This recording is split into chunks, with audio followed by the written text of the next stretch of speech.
నమస్కారం. దూరదర్శన్ వార్తలకు స్వాగతం. నేను శ్రీదేవి. ముందుగా ముఖ్యాంశాలు చూద్దాం.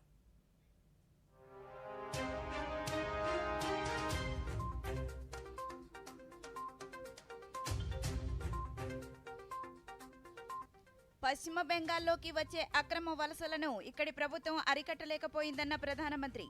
ప్రతి వ్యక్తికి రాజ్యాంగ హక్కులు కల్పించేందుకే సిఏఏను తీసుకువచ్చామన్న నరేంద్ర మోదీ. దేశాభివృద్ధిలో యువతను భాగస్వాములను చేయడమే తన లక్ష్యమన్న ప్రధాని. విద్యా ఉద్యోగ అవకాశాల కల్పనకు కృషి చేస్తున్నామన్న మోదీ. 3,000 రూపాయల సామాజిక పింఛన్తో వృద్ధులకు ఆర్థిక భరోసాను కల్పించామన్న ముఖ్యమంత్రి. ప్రకాశం జిల్లా కనిగిరిలో ఎన్నికల ప్రచారంలో పాల్గొన్న వైఎస్ జగన్మోహన్ రెడ్డి. రాష్ట్ర ప్రజల శ్రేయస్సును ముఖ్యమంత్రి దోచుకున్నారన్న టీడీపీ అధినేత. పొదిలి ప్రజాగళంలో పాల్గొన్న నారా చంద్రబాబు నాయుడు. రాష్ట్రంలో కొనసాగుతున్న ఎండల తీవ్రత. నంద్యాల, ప్రకాశం, వైఎస్ఆర్, నెల్లూరు జిల్లాల్లో 47 డిగ్రీలకు పైబడి ఉష్ణోగ్రతల నమోదు. సార్వత్రిక ఎన్నికల ప్రచారంలో భాగంగా ప్రధానమంత్రి నరేంద్ర మోదీ జార్ఖండ్ రాజధాని రాంచీలో రోడ్ షోలో పాల్గొన్నారు.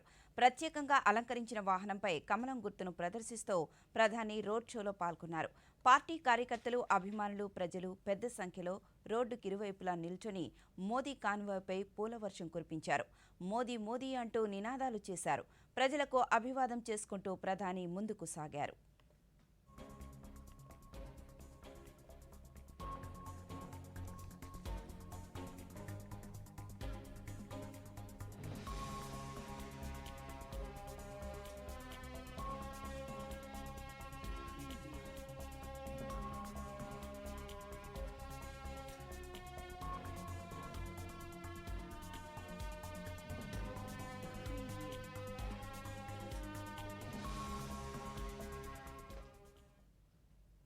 పశ్చిమ బెంగాల్లోకి వస్తున్న అక్రమ వలసలను ఇక్కడి ప్రభుత్వం అరికట్టలేకపోయిందని ప్రధానమంత్రి నరేంద్ర మోదీ అన్నారు.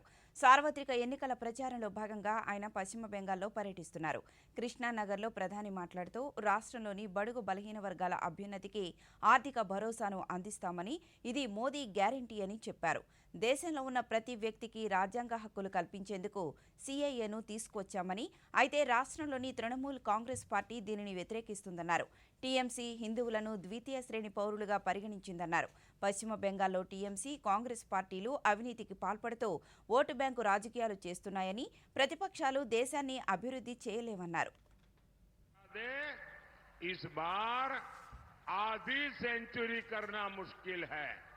50 सीट पाने के लिए भी वो बहुत मुश्किल में है। अब मुझे बताइए, 50 सीट भी नहीं मिल रही है तो क्या वो सरकार बना सकते हैं क्या? ये वाम मोर्चा कभी यहां पर उसका सूरज ढलता नहीं था, आज कहीं लाल झंडा नजर नहीं आ रहा। సార్వత్రిక ఎన్నికల ప్రచారంలో భాగంగా దేశంలోని పలు రాష్ట్రాలలో సుడిగాలి పర్యటనలు చేస్తున్న ప్రధానమంత్రి ఈరోజు పశ్చిమ బెంగాల్లో పర్యటించారు. ఇందులో భాగంగా కృష్ణానగర్లో ప్రధాని రోడ్ షోలో పాల్గొన్నారు. పార్టీ కార్యకర్తలు, అభిమానులు, ప్రజలు పెద్ద ఎత్తున తరలివచ్చారు. మోదీ మోదీ అంటూ నినాదాలు చేశారు. వారికి అభివాదం చేసుకుంటూ ప్రధాని ముందుకు సాగారు.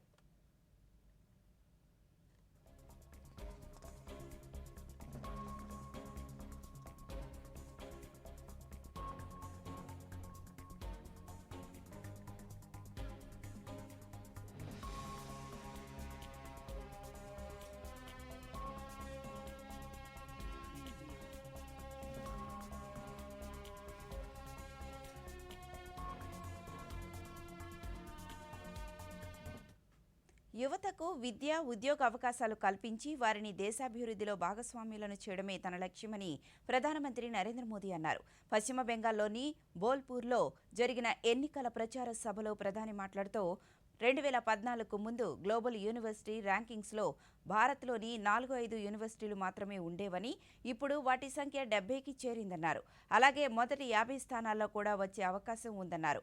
ఇన్స్టిట్యూట్ ఆఫ్ నేషనల్ ఇంపార్టెన్స్ సంఖ్య కూడా 75 నుంచి 150 వరకు చేరుకుందని, ఈ పని మన ప్రభుత్వం 10 సంవత్సరాల్లో చేసిందని, ఇది ట్రైలర్ మాత్రమేనని, ఇంకా చేయవలసింది చాలా ఉందని అన్నారు. 2004 నుంచి కాంగ్రెస్ పార్టీ, తృణమూల్ కాంగ్రెస్ పార్టీలు అవినీతికి పాల్పడ్డాయన్నారు. घोटाला, हेलीकॉप्टर घोटाला कर दिया। जब देश को स्पोर्ट्स की दुनिया में छा जाना था, इन लोगों ने कॉमनवेल्थ घोटाला कर दिया। यहां टीएमसी తమ ప్రభుత్వం సామాజిక పెన్షన్ను 3,000కు పెంచి ఇంటి వద్దనే పంపిణీ చేస్తూ వృద్ధులకు ఆర్థిక భరోసాను కల్పించామని ముఖ్యమంత్రి వైఎస్ జగన్మోహన్ రెడ్డి అన్నారు. ఎన్నికల ప్రచారంలో భాగంగా ప్రకాశం జిల్లాలోని కనిగిరిలో ఆయన మాట్లాడుతూ బాబు హయాంలో కేవలం 1,000 రూపాయలు పింఛన్ను 39 లక్షల మందికి మాత్రమే ఇచ్చారని, తమ ప్రభుత్వంలో 66 లక్షల మందికి పింఛన్ను అందించామన్నారు. రాష్ట్రంలో ఇంత స్థాయిలో సంక్షేమం అమలవుతుంటే టీడీపీ అధినేత చంద్రబాబు వృద్ధులకు పింఛన్ల కోసం ఎండలో బ్యాంకుల చుట్టూ తిరిగేలా చేశాడన్నారు. ఈ ఎన్నికలు రాష్ట్రంలోని పేద ప్రజల భవిష్యత్తును నిర్ణయించేవని ముఖ్యమంత్రి పేర్కొన్నారు. జరిగిందా అని అడుగుతా ఉన్నాడు మీ బిడ్డ. పోనీ ప్రత్యేక హోదా ఇచ్చాడా? అది అమ్మేశాడు, అది కూడా అమ్మేశాడు. మరి ఇప్పుడు ఏమంటా ఉన్నారు వీళ్ళంతా కలిసి? ఇలాంటి వ్యక్తులు నమ్ముతామా అని అడుగుతా ఉన్నాను మీ అందరినీ కూడా. ఇలాంటి వ్యక్తులు నమ్ముతామా? ఇలాంటి వ్యక్తులు నమ్ముతామానా? మళ్ళీ ఇప్పుడు ఏమంటా ఉన్నారు? ఇదే ముగ్గురు మళ్ళీ కలిసి వస్తా ఉన్నారు. ఏమంటా ఉన్నారు? సూపర్ 6 అంట, నమ్ముతారా? సూపర్ 7 అంట, నమ్ముతారా అన్నా? అక్క ఇంటింటికి పెంచుకారట, నమ్ముతారా? ఇంటింటికి కేజీ బంగారం అంట, నమ్ముతారా? ఆలోచన చేయమని అడుగుతా ఉన్నా. కొత్త కొత్త మోసాలతో, కొత్త కొత్త మేనిఫెస్టోతో, అబద్ధాలకు రెక్కలు కట్టి ప్రజల మనోభావాలతో ఎలా ఆడుకుంటా ఉన్నారో మీరే చూస్తా ఉన్నారు. నేను అందుకనే చెప్తా ఉన్నా, ఇలాంటి వాళ్ళను, ఇలాంటి మోసాలను, ఇలాంటి అబద్ధాలను, ఇలాంటి రాజకీయాలను, ఇలాంటి విలువలు, విశ్వసనీయత లేని ఇలాంటి మనుషులకు తగిన గుణపాఠం చెప్పమని మీ అందరినీ కూడా కోరుతా ఉన్నా. రాష్ట్రంలోని వ్యవస్థలను వైసీపీ నాశనం చేస్తూ ప్రశ్నించిన వారిని వేధింపులకు గురి చేస్తోందని జనసేన అధ్యక్షులు పవన్ కళ్యాణ్ అన్నారు. ఎన్నికల ప్రచారంలో భాగంగా ఆయన ఈరోజు ప్రకాశం జిల్లా గిద్దలూరు వారాహి విజయబేరి సభలో ఆయన మాట్లాడుతూ పారిశుద్ధ్యం, రెవెన్యూ శాఖలు చేస్తున్న అవినీతిని ప్రశ్నించిన తమ పార్టీ కార్యకర్తలను వైసీపీ నాయకులు వేధింపులకు గురిచేశారన్నారు. రాష్ట్రంలో జరిగే ఎన్నికలు పెత్తందారీ వ్యవస్థకు, పేద ప్రజలకు మధ్య అని పవన్ కళ్యాణ్ పేర్కొన్నారు.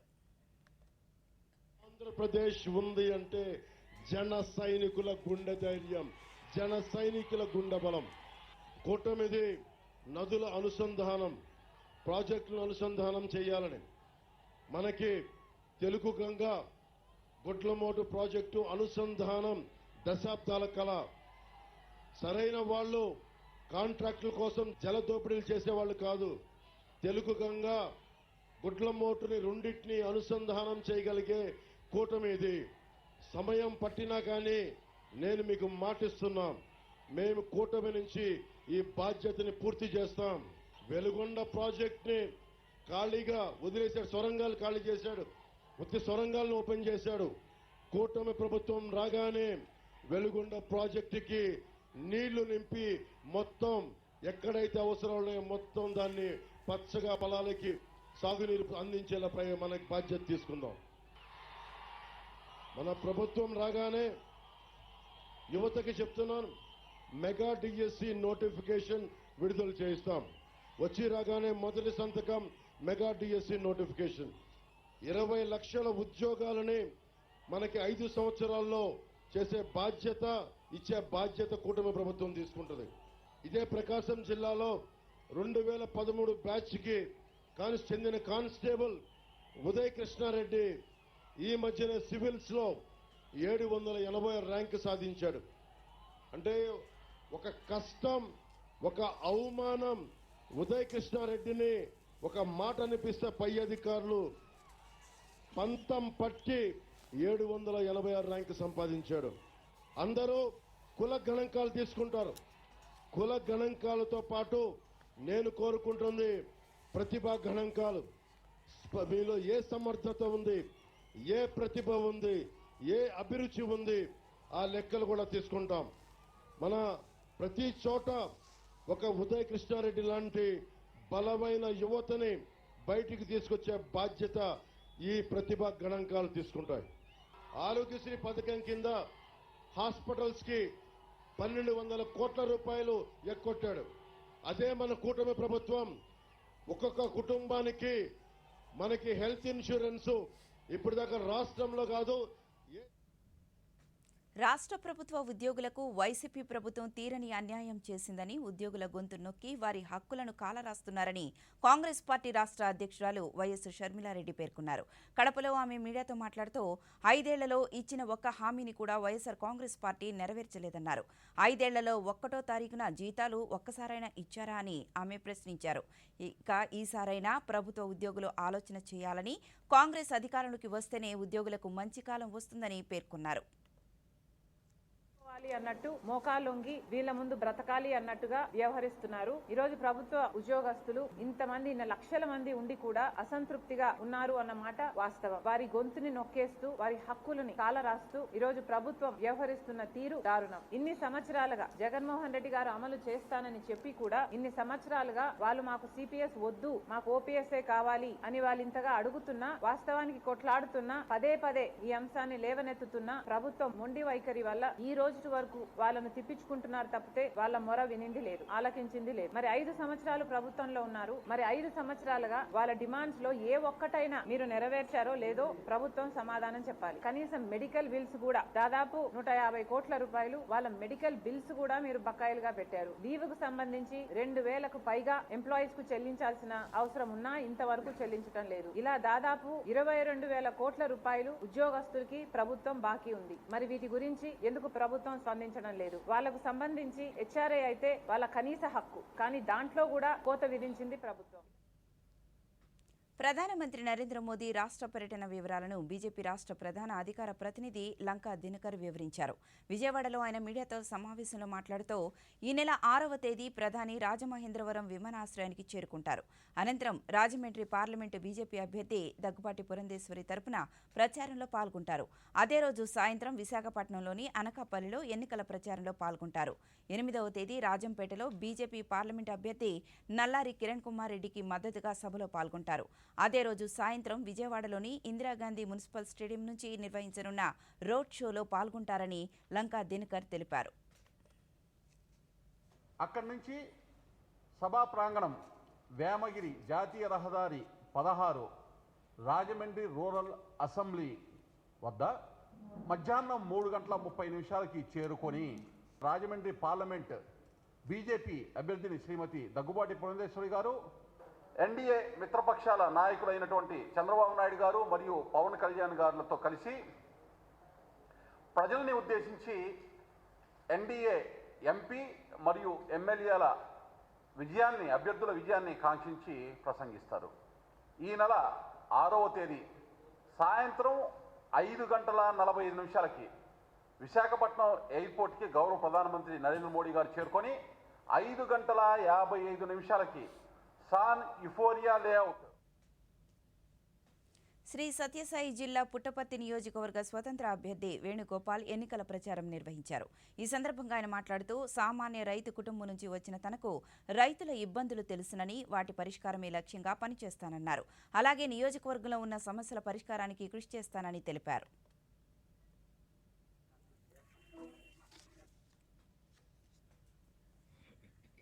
పుట్టపర్తి నియోజకవర్గం ఎలా అభివృద్ధి పరచాలో నా దృష్టిలో ఉంది. పుట్టపర్తి నియోజకవర్గం ప్రపంచ స్థాయిలో నిలపాలని నా ఆశ. నేను పడ్డ కష్టం ప్రతి సామాన్యుడు పడకూడదనే నా ఆశయం. ప్రతి యువకుడు బాధపడకూడదని, నా తమ్ముళ్ళ లాంటి వాళ్ళు చాలామంది చాలా ఇబ్బందులు పడుతున్నారు. వాళ్ళ ఆశయాలందరినీ నా దృష్టిలో ఉన్నాయి, నా గుండెల్లో ఉన్నాయి. ఖచ్చితంగా ప్రతి సామాన్యుడికి దగ్గర కావాలని నేను ఈరోజు రాజకీయంలోకి వచ్చిన. ఖచ్చితంగా రాజకీయంలో ఉంటా. ఈరోజు నుంచి ఖచ్చితంగా ప్రజలకు అందుబాటులో ఉంటా. ప్రజాసేవ కోసం నా జీవితం అంకితం చేస్తా. ప్రాణాలైనా ఆయన పిలిచడానికి ప్రజాసేవ కోసం నా జీవితం అంకితం. ఈరోజు దాదాపు ఇప్పుడు ప్రకటనలో సాధారణ ఎన్నికలు లోక్సభ మరియు ఆంధ్రప్రదేశ్ శాసనసభ 2024 పోలింగ్ తేదీ మే 13, 2024. ఎన్నికల ప్రవర్తన నియమావళిలో ఏమైనా ఉల్లంఘనలు జరిగితే భారత్ ఎన్నికల సంఘం వారి సి విజిల్ యాప్ ద్వారా తెలియజేయండి. అలాగే ఈ వివరాలు గోప్యంగా ఉంచబడతాయి. ప్రతి ఫిర్యాదుకు 100 నిమిషాలలో ప్రతిస్పందన ఉంటుంది. జారీ చేయువారు ప్రధాన ఎన్నికల అధికారి, ఆంధ్రప్రదేశ్.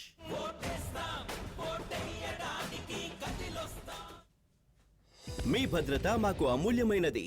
అందుకే ఎప్పుడు ఎల్పీజీ సిలిండర్ తీసుకున్నా ప్రీ డెలివరీ పరీక్ష తప్పక చేయించండి. మీ భద్రతను మరింత మెరుగ్గా నిర్ధారించడానికి ప్రతి ఇంటిలోనూ జరుగుతోంది వంట గ్యాస్ ఉపకరణాల భద్రతా పరీక్ష. ఒకవేళ భద్రతా హోస్ పాడైతే వెంటనే మార్పించండి. అత్యవసర పరిస్థితిలో 1906కు కాల్ చేయండి. స్వచ్ఛ ఇంధన వాగ్దానం, సురక్షిత వంటగదే లక్ష్యం. మిఠాయి మా కాలంలో ఎలా ఉండేదంటే అయితే వెళ్ళండి మీ కాలంలోకి. రొమాన్స్ అనేది మా కాలంలో ఉండేది. పేమెంట్ కూడా ఆ కాలంలో లాగేనా?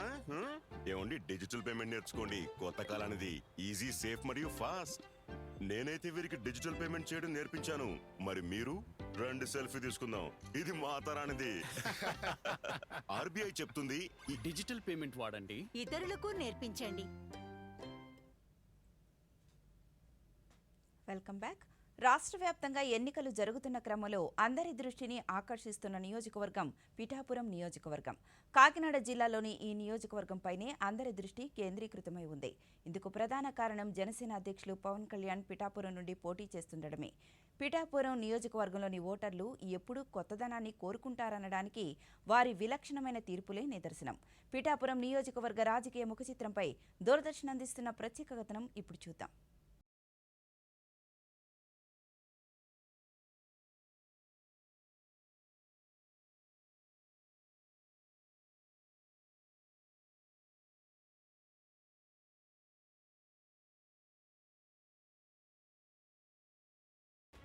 పంతొమ్మిది 1952లో ఏర్పడ్డ ఈ నియోజకవర్గంలో ఓటర్లు తొలి ఎన్నికల్లోనే కమ్యూనిస్టు పార్టీ సిపిఐ అభ్యర్థి రావు వెంకట జగ్గారావును గెలిపించారు. ఆయన పాలనలో పట్టణం అభివృద్ధి సాధించకపోవడంతో రెండో దఫా ఆయనకు అవకాశం ఇవ్వలేదు. తొలుత ఈ నియోజకవర్గ పరిధిలో కేవలం పిఠాపురం పట్టణంతో పాటు పిఠాపురం మండలం, గొల్లప్రోలు మండలం మాత్రమే ఉండేవి. పునర్విభజన తరువాత సంపర శాసనసభ నియోజకవర్గంలో ఉండే కొత్తపల్లి మండలాన్ని ఈ నియోజకవర్గంలో కలిపారు. పెద్దాపురం, కాకినాడ రూరల్, ప్రత్తిపాడు, తుని నియోజకవర్గాలకు మధ్యలో ఈ నియోజకవర్గం ఉంది. ఈ నియోజకవర్గంలో 1955 నుంచి ఇప్పటి వరకు 15 సార్లు ఎన్నికలు జరగ్గా ప్రజాపార్టీ 2 సార్లు, కాంగ్రెస్ 5 సార్లు, కాంగ్రెస్ ఐ 1 సారి, స్వతంత్ర అభ్యర్థులు 3 సార్లు, తెలుగుదేశం 2 సార్లు, ప్రజారాజ్యం పార్టీ 1 సారి, వైఎస్ఆర్సీపీ అభ్యర్థి 1 సారి గెలుపొందారు. కాలగమనంలో మారిన రాజకీయ సమీకరణాల నేపథ్యంలో 2019 ఎన్నికల్లో కాకినాడ ఎంపీగా పోటీ చేసి విజయం సాధించిన వంగా గీతకు ఈసారి పిఠాపురం అసెంబ్లీ టికెట్టు కేటాయించారు. వంగా గీతపై కూటమి ఉమ్మడి అభ్యర్థి జనసేన అధ్యక్షులు పవన్ కళ్యాణ్ పోటీ చేస్తుండటంతో అందరి దృష్టి ఈ నియోజకవర్గంపైనే కేంద్రీకృతమై ఉంది. ఈ నియోజకవర్గంలో మొత్తం 2,34,928 మంది ఓటర్లు ఉండగా వీరిలో 1,17,541 మంది పురుష ఓటర్లుండగా 1,17,384 మంది మహిళలు, ఇతరులు 3 ఉన్నారు. ఈ నియోజకవర్గంలోని కొత్తపల్లి మండలం సముద్ర తీర ప్రాంతం ఉంది. ఈ తీర ప్రాంతంలో ఉన్న గ్రామాలు సముద్రపు కోతతో అల్లాడుతున్నాయి. ఉప్పాడ, కోనపాపపేట, సుబ్బంపేట తదితర గ్రామాల్లో ఇళ్లు సముద్ర గర్భంలో కలిసిపోతున్నాయి. సముద్రం ఇప్పటి వరకు సుమారు 2.5 కిలోమీటర్ల మేర ముందుకు చొచ్చుకు వచ్చింది. జియో ట్యూబ్ టెక్నాలజీ ద్వారా కోత నుంచి రక్షణకు చేపట్టిన చర్యలు సరైన సత్ఫలితాలను ఇవ్వలేదు. ఏ ప్రభుత్వం వచ్చినప్పటికీ కోత నివారణకు శాశ్వత చర్యలు చేపడతామని హామీలు గుప్పిస్తున్నప్పటికీ నేటి వరకు అవి ఆచరణకు నోచుకోలేదు. ఇంకా అనేక సమస్యలు ఈ నియోజకవర్గంలో నెలకొన్నప్పటికీ వాటి పరిష్కారం విషయంలో నేతల హామీలు నీటి మూటలుగానే మిగిలిపోతున్నాయి. నియోజకవర్గాల్లో ఉన్న సమస్యలను పరిష్కరిస్తామని, అభివృద్ధి చేసి చూపిస్తామని జనసేన అధ్యక్షులు పవన్ కళ్యాణ్ ప్రచారం చేస్తున్నారు. ఎన్నికలు ఆంధ్రప్రదేశ్కే కాదు 2047కి వచ్చే తరానికి చాలా కీలకమైన ఎన్నికలు ఇవి. ఈ కీలకమైన ఎన్నికల్లో Janasena, TDP, Bharatiya Janata party 2 NDA కూటమిగా ఏర్పడి ముందుకెళ్తా ఉన్నాం. జనసేన కూడా చాలా బలం పుంజుకొని రాష్ట్ర ప్రయోజనాల కోసం తగ్గి త్యాగాలు చేసి తెలుగుదేశం పార్టీ ఇబ్బందులు ఉన్నప్పుడు నిలబడి ముందుకెళ్ళాం. అదేవిధంగా చాలామంది బలమైన నాయకులు వారు కొంత త్యాగాలు తప్పలేదు. ఆ భాగంలోనే మాకు మండపేట, రామచంద్రాపురం చాలా ఒక 30-40 నియోజకవర్గాలు మా అభ్యర్థులు పెద్దాపురం లాంటి నియోజకవర్గంలో కూడా నేను విత్డ్రా చేయడం జరిగింది. అందరినీ సర్దుకోమని చెప్పాను. వైసీపీ ప్రభుత్వ హయాంలో ఎంతో అభివృద్ధి చేశామని, ఇచ్చిన హామీలన్నీ అమలు చేశామని వైసీపీ అభ్యర్థి వంగా గీత ప్రచారం చేస్తున్నారు. ఎక్కడికి వెళ్ళినా కూడా జగన్మోహన్ రెడ్డి గారి మీద సంపూర్ణంగా నమ్మకం ఉంది ప్రజలందరికీ.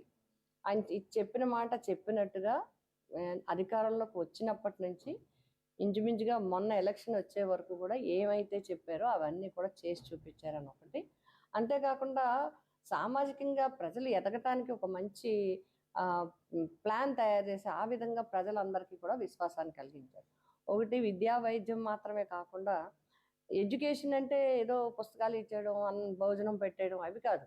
Quality education, quality infrastructure, quality teachers, quality విధానము, ఇంగ్లీష్ మీడియము, ట్యాబ్లు, ఇవన్నీ డిక్షనరీసు, ఇవన్నీ పెట్టడం ద్వారా ప్రైవేట్ ఒక పక్క విద్యా విధానాన్ని ఇంప్రూవ్మెంట్ చేయడం, రెండోది ఏంటంటే ప్రైవేట్ స్కూల్స్ మీద, ప్రైవేట్ హాస్పిటల్స్ మీద నమ్మకాన్ని కలిగించడం. ఇది చాలా ముఖ్యమైనది. అయితే నియోజకవర్గంలోని సమస్యలు పరిష్కరించే సత్తా ఉన్నవారికే అవకాశం ఇస్తామంటున్నారు నియోజకవర్గ ప్రజలు. నాగలాంటి ఎవరు వెళ్ళినా, నాగలాంటి వాళ్ళు ఆపదని ఎవరు వెళ్ళినా వాళ్ళు స్పందించి నువ్వు నాకు చేయలేదు, నాకు కొడతాను, నువ్వెవరో నాకు తెలియదు అనకుండా వచ్చిన వ్యక్తిని గౌరవించి కూర్చోబెట్టి నీ కట్టసొక్కాలు ఏటి బాబు అని అడిగి తెలుసుకుని వాళ్ళ అవసరం ఏటన్నా తెలుసుకుని వాళ్ళ పిఏ గారిని దగ్గర పెట్టి పంపించి ఆఫీస్ పని అంటే ఆఫీస్ పని, హాస్పిటల్ పని అంటే హాస్పిటల్ పని. ఈ అభిమానం అనేది పిఠాపురం ప్రజల్లో అందరిలో ఉంటుంది. కానీ ఈ గీత గారి మీద ఉన్న అభిమానం వెలకట్టలేనిది, లెక్క పెట్టలేనిది. ఆవిడ ఎప్పుడు కూడా ప్రజలకు అందుబాటులో ఉండి మీకు తమ్ముడు నీకేం కావాలి అన్న చనువుతోనే ఉంటుంది తప్ప అన్నయ్య గారు రండి, పెద్దనాన్న గారు రండి, పెద్దయ్య ఏం కావాలి నీకు, ఏమైంది నీకు ఏం కావాలి, ఆ టైపులో ఉంటుందండి ఆవిడ పలకరింపు ఎప్పుడు కూడా. ఎప్పటి నుంచో ఇక్కడే ఉండి గీతమ్మ గారు ఇక్కడ ఉండి హాస్పిటల్ కట్టించి, స్కూల్ కట్టించి, పిల్లల్ని చూసి, ముసలోళ్ళని చూసి, అన్నీ చూసి ఆవిడే ఇక్కడ ఉండి చేస్తుంది కాబట్టి గీతమ్మ గారే గెలుస్తారు. ఇప్పుడు జగన్మోహన్ రెడ్డి గారు ఎట్టిన పథకాలు ఉన్నాయి కదా సార్, ఆ పథకాలు తీసుకున్న ప్రతి ఒక్కరు వాళ్ళకంటే ఒక మనసాక్షి అంటూ ఉంటే ఆలోచించి ఓటు వేస్తారు సార్. అంటే మేము తిన్నాం కాబట్టి ఇంకా దానికన్నా ఇంకా బెటర్ వస్తుంది, తిన్న దాని మీద ఇంకా బెటర్ వస్తుంది అనిపిస్తుంది. వాళ్ళు ఏమో చెప్పారు కానీ మాటలే, కానీ చేతలు జరిగాయి కాబట్టి మేము ఇవే నమ్ముతామండి. మాటలు నమ్మం, చేతలే. ఎన్నికలు జరిగిన ప్రతిసారి కొత్తదనాన్ని కోరుకుంటున్న పిఠాపురం ప్రజలు ఈసారి ఏ పార్టీకి పట్టం కడతారో యావత్ రాష్ట్రం ఎదురు చూస్తోంది. అయితే ప్రజల తీర్పు ఎలా ఉంటుందో ఫలితాల వరకు వేచి చూడాల్సిందే.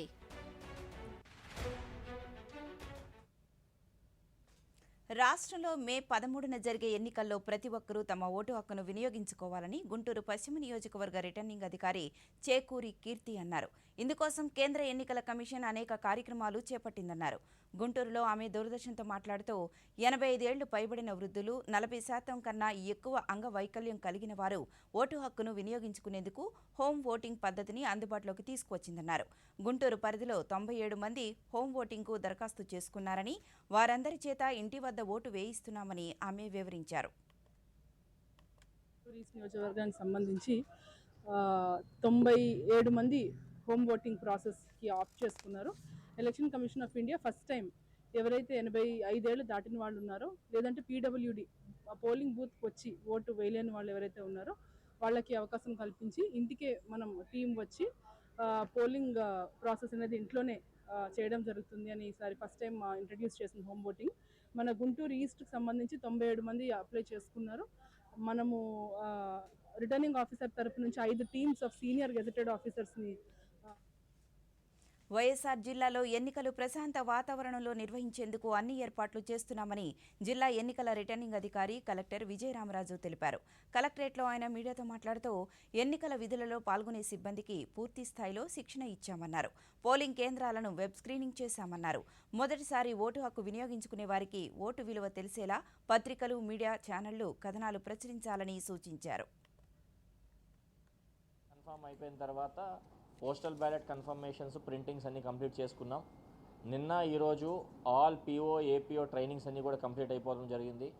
మే 1వ తారీఖున మైక్రో అబ్జర్వర్స్ ట్రైనింగ్ కూడా కంప్లీట్ చేసుకోవడం జరిగింది.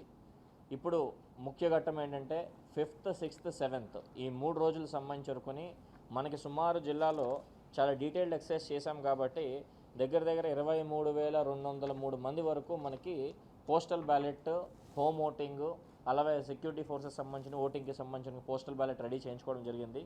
ముఖ్యంగా 5వ తారీఖున పీఓస్, ఏపీఓస్, ఓపీఓస్. అనంతపురం జిల్లాలో 98% పెన్షన్ల పంపిణీ జరిగిందని డీఆర్డీఏ ప్రాజెక్ట్ డైరెక్టర్ నరసింహారెడ్డి తెలిపారు. పింఛన్ల పంపిణీపై ఆయన దూరదర్శన్తో మాట్లాడుతూ మే నెల పింఛన్లను నేరుగా బ్యాంకు ఖాతాలకు ఇంటింటికి వెళ్లి పంపిణీ చేయడం జరిగిందన్నారు. జిల్లాలో మొత్తం 2,88,350 మంది ఉండగా ఇప్పటి వరకు 85,618 మందికి ఇంటింటికి వెళ్లి ఇచ్చే విధంగానూ 1,98,850 మందికి బ్యాంకు ఖాతాల్లోకి వేయడం జరిగిందన్నారు. మిగిలిన వారికి రేపు పంపిణీ చేస్తామని తెలిపారు.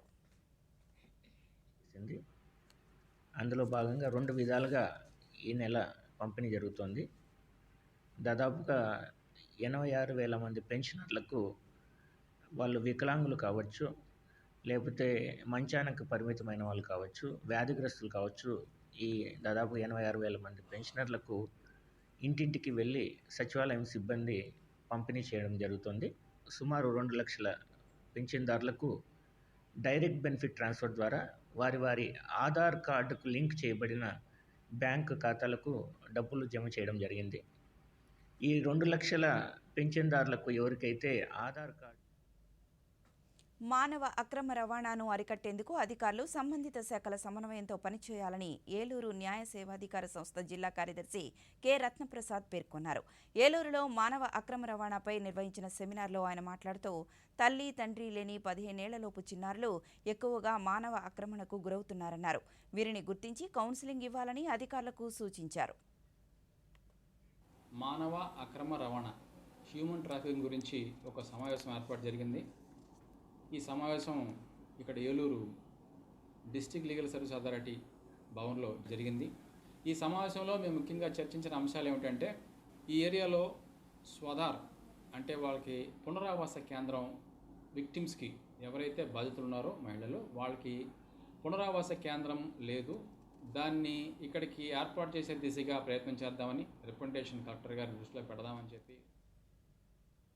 రాష్ట్ర వ్యాప్తంగా ఎండల తీవ్రత కొనసాగుతోంది. ఈరోజు నంద్యాల, ప్రకాశం, వైఎస్ఆర్, నెల్లూరు జిల్లాల్లో 47 డిగ్రీలకు పైబడి అత్యధిక ఉష్ణోగ్రత నమోదైంది.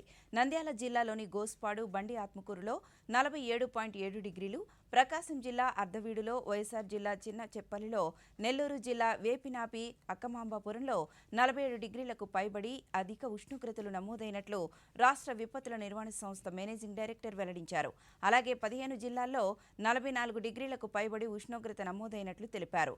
ప్రజలందరూ అప్రమత్తంగా ఉండాలని సూచించారు.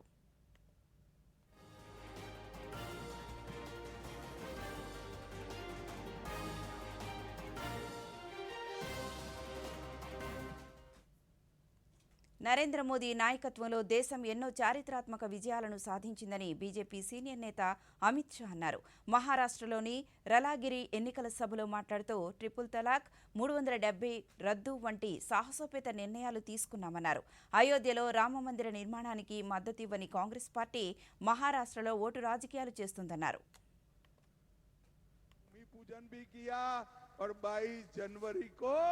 प्राण प्रतिष्ठा कर कर जय श्री राम कर दिया।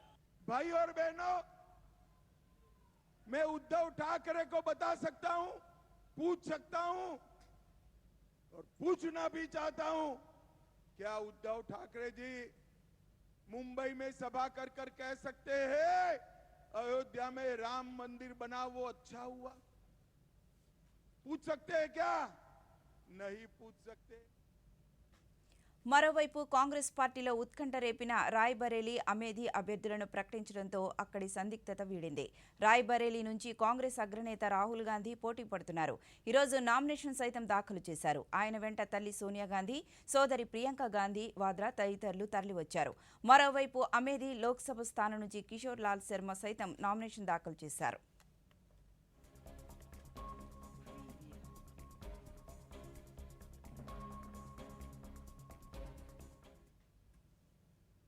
ఈ వార్తలు ఇంతటితో సమాప్తం. నమస్కారం.